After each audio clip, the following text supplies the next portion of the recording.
నమస్తే, welcome to Manam TV. నేను anchor Siri. ప్రస్తుతం మనతో పాటు ఉన్నారు వెజిటేబుల్ స్పెషలిస్ట్, అలాగే sun spiritual society founder Vikramaditya garu. మాట్లాడదాం. గురుగారు నమస్కారం. సూర్యోస్మితల్లి. గురుగారు, మరొక సందేహం.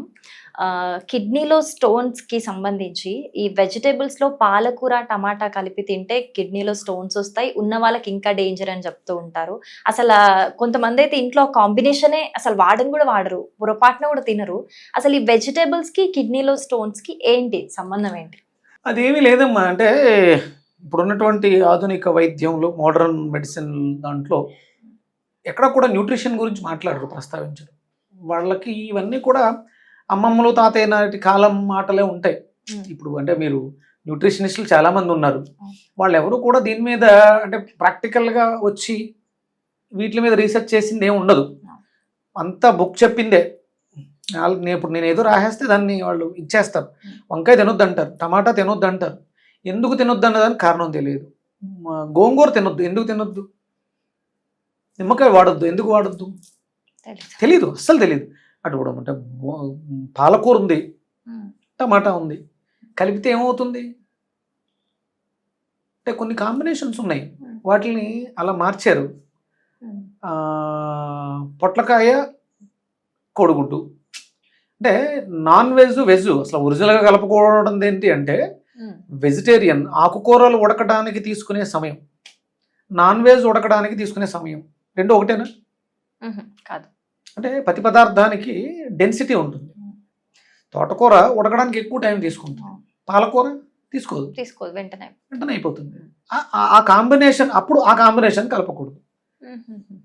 అంతే తప్ప మీరు అంటే పాలకూర టమాటా కిడ్నీలో స్టోన్కి రీజన్ అది కాదే, అసలు అది కాదు. ఇవి రెండు ఎక్కడేస్తారు మీరు? పాలకూర టమాటా పప్పులో వేస్తారు. ప్రమాదం పప్పు వల్ల వచ్చింది.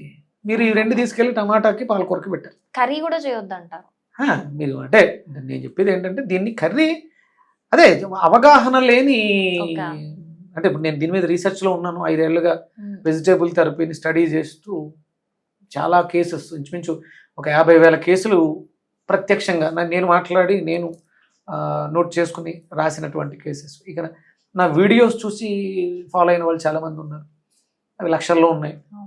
అంటే కాంబినేషన్ అమ్మ. ఒకటి, మీరు కిడ్నీలో స్టోన్ ఫామ్ అవ్వడానికి కిడ్నీ తన శక్తిని తను కోల్పోయి ఫిల్టరేషన్ చేయలేకపోతే ఆ వేస్ట్గా ఉన్నవన్నీ స్టోన్స్గా ఫామ్ అవుతాయి. లేదా మీ బాడీలో కాల్షియం చెడిపోయిన కాల్షియం స్టోన్గా. మీరు చూడండి, సీలింగ్ నుంచి వాటర్ పడుతూ ఉంటుంది, పడుతున్న చోట ఉంటుంది, పైన కారుతున్న చోట స్టోన్ ఫామ్ అవుతుంది, కింద పడిన చోట కూడా. అంటే వాటర్లో ఉన్నటువంటి ఆ శుద్ధ ఏదైతే ఉందో ఆ కాల్షియం స్టోరేజ్ రాళ్ళు. రకరకాల కారణాలు, చాలా రకాల అంటే నాకు మెడికల్ టెర్మినాలజీ తెలియదు. ఇప్పుడు నేను university of applied Vedic sciences అమెరికాలో ఉంది, దాంట్లో వేదం మీద రీసెర్చ్ చేస్తూ ఈ వెజిటబుల్ థెరపీకి ఒక అథెంటికేషన్ తీసుకురావాలి, అనాటమీ తెలియాలి. త్వరలో చాలా రకాల న్యాచురల్ మెడిసిన్స్, చాలా న్యాచురల్ మెడిసిన్స్తో రోగాలు నయించేయటం వల్ల నాకు అంటే కిడ్నీలో స్టోన్స్ తీసేయడం చాలా ఈజీ. కిడ్నీలో కానీ గాల్ బ్లాడర్లో కానీ స్టోన్ ఎందుకు ఫామ్ అయిందో రీజన్ తెలిస్తే తీసేయడం చాలా ఈజీ. ఎలా అయితే ఫామ్ చేసుకుందో ఆ ఆర్గాను అది తనకు తానే క్లీన్ చేసుకోగలదు, ఆర్గానే క్లీన్ చేసుకోగలదు.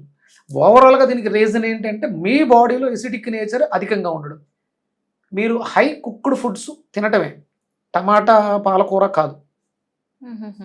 కారణం అది కాదు, దాన్ని బాగా కుక్ చేశారు.